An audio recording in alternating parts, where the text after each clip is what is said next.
Good evening. I'd like to thank the organizers, the folks at CUNY and Havaar, for inviting me to speak with you, speak tonight.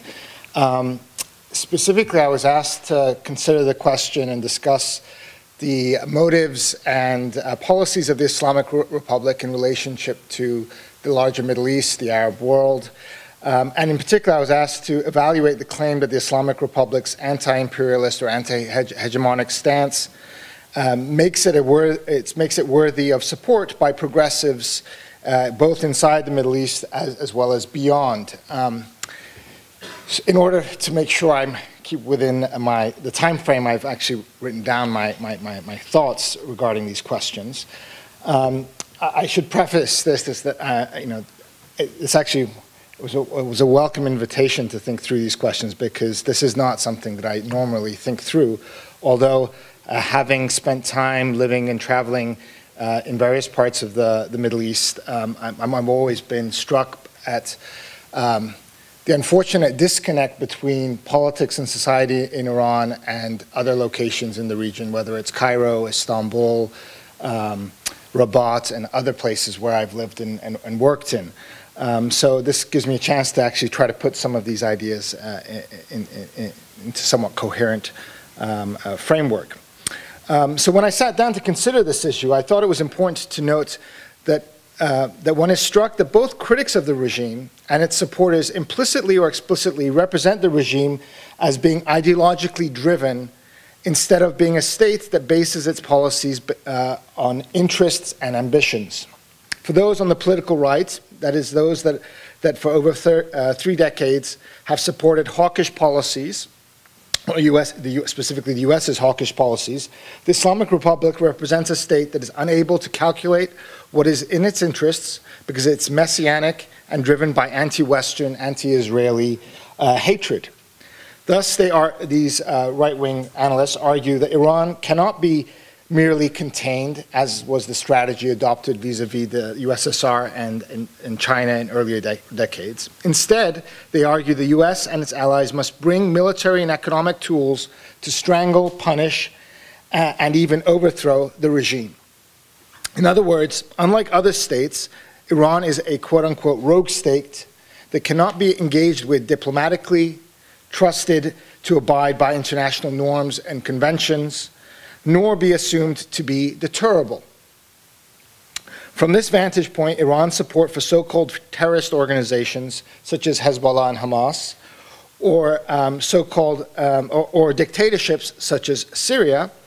is presented as yet more evidence of Iran being a threat to peace and security in the region, and yet more reason to exclude the regime from the so-called international community. In short, the Islamic Republic of Iran's regional policies have been used as evidence for the need to impose sanctions and continue to threaten the country with military action, unless the regime radically compromises on various issues, such as the nuclear issue that Bita will be talking about, or Iranians rise up and overthrow the so-called mullahs. And I believe the other panelists, the last 2 panelists, will discuss that particular issue. On the other hand, many supporters of the Islamic Republic also resort to an image of the regime and its foreign policies as being dictated by ideological commitments. In this case, opposition to US interests and support for counter-hegemonic forces within the region. For many, although not all, anti-US activists, Tehran's revolutionary, anti-monarchical, and anti-Western message has been a real and symbolic thorn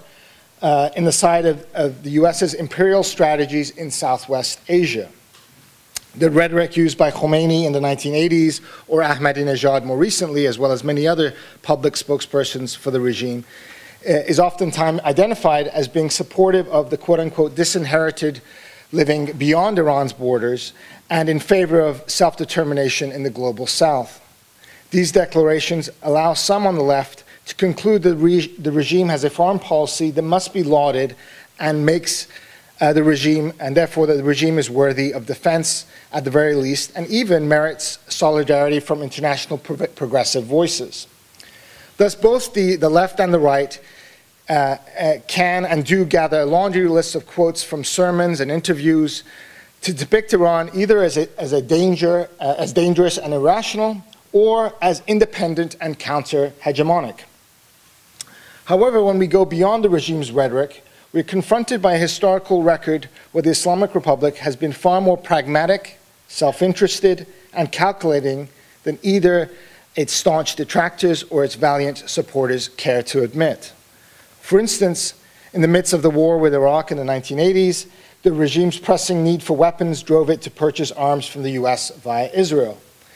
Additionally, as the US has waged war against Iran's regional foes, Saddam Hussein in 1990 and again in 2003, or the Taliban in 2001, the Iranian leadership has stepped aside and given its tacit approval to the US's muscular policy. Even when it comes to the issue of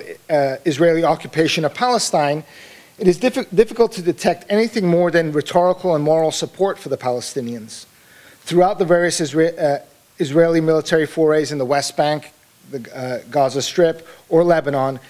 Iran's fiery lectures were not accompanied with the sharing of military technology, which it definitely has, or substantial humanitarian aid. In fact, it seems that from Hamas leaders to ordinary Lebanese and Palestinian citizens, they increasingly view Iran's brotherly support for their causes as a mere tool against Iran's regional foe, namely Israel, than a meaningful commitment to their national causes. It may be argued, in fact, that Iran's support for Hamas in the last 6 years has resulted in polarizing Palestinian politics and leaving it in a weakened position vis-à-vis Israel's growing encroachment on Palestinian territory and lives. Most significantly, and not unlike the counter-revolutionary Saudi Arabian government, Iran's policy in Iraq during the 2000s has been to align itself with sectarian and armed movements, and also play corrupt political elites off of one another, which all has led to fueling violence in Iraq, enabling the US to prolong its presence in the country, and ultimately undermining meaningful democratization and social justice in Iraq.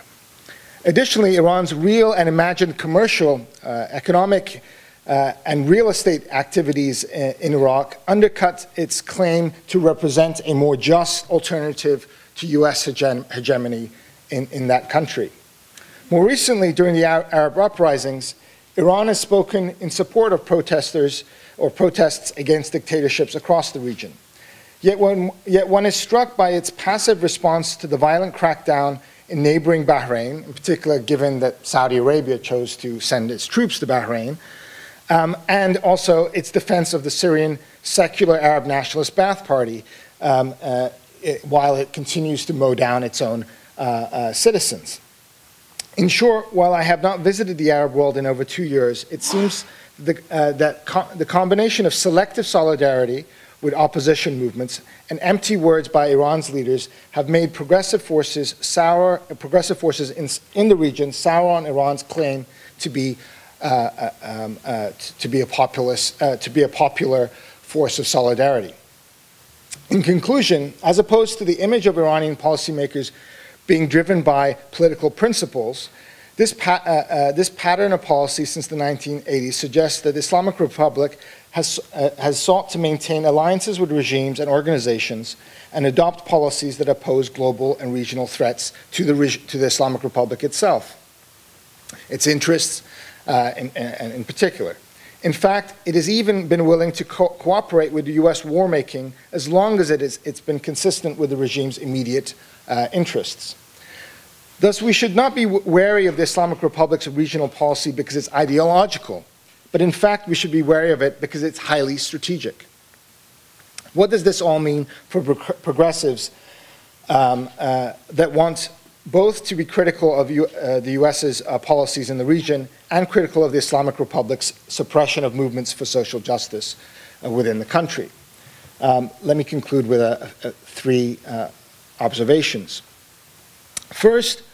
we should not let the Islamic Republic's regional policies influence our positions on critical questions such as humanitarian intervention in Syria or how to approach the fallout of the Arab uprisings in 2011 and 2012. The fight against war, sanctions, and dictatorship should not stop at the borders of Iran and be trapped by US, Iranian, or regional Cold Wars. Second, our vantage point in New York and in the United States, from our vantage point in New York and in the United States, we are actually well placed to build bridges, new as well as hopefully older bridges, between progressive voices on the issues of Iran and the Arab world. As I mentioned, many progressive Arabs are rightfully suspicious of the Iranian government and even Iranian activists. And we here in the United States can help develop new fora for dialogue among Iranians and Arabs, specifically ones that go beyond the limited confines of elite discourses around the so-called Arab Spring being an echo of Iran 1979 or Iran 2009. Rather than imposing an Iranian model on the Arab experience or vice versa, we need to do the difficult work of translating the meaning of "where is my vote" into Arabic and work, freedom, and dignity into Persian. Finally, we need to develop a consistent position on the question of foreign intervention, whether that foreign power is the United States, NATO, the Arab League, or the Iranian government, whether it is done in the name of humanitarianism, democracy, brotherhood, or anti-imperialism. If we begin with the minimalist requirement of doing no harm to civilians, then it readily follows that aerial bombing, targeted sanctions, arming competing militias in Iraq, Gaza, Syria, or Palestine are all recipes for prolonging violence and inequality, as well as making even more vulnerable the most defenseless in society, the poor, children, women, and many others. This should unite all progressives in all places.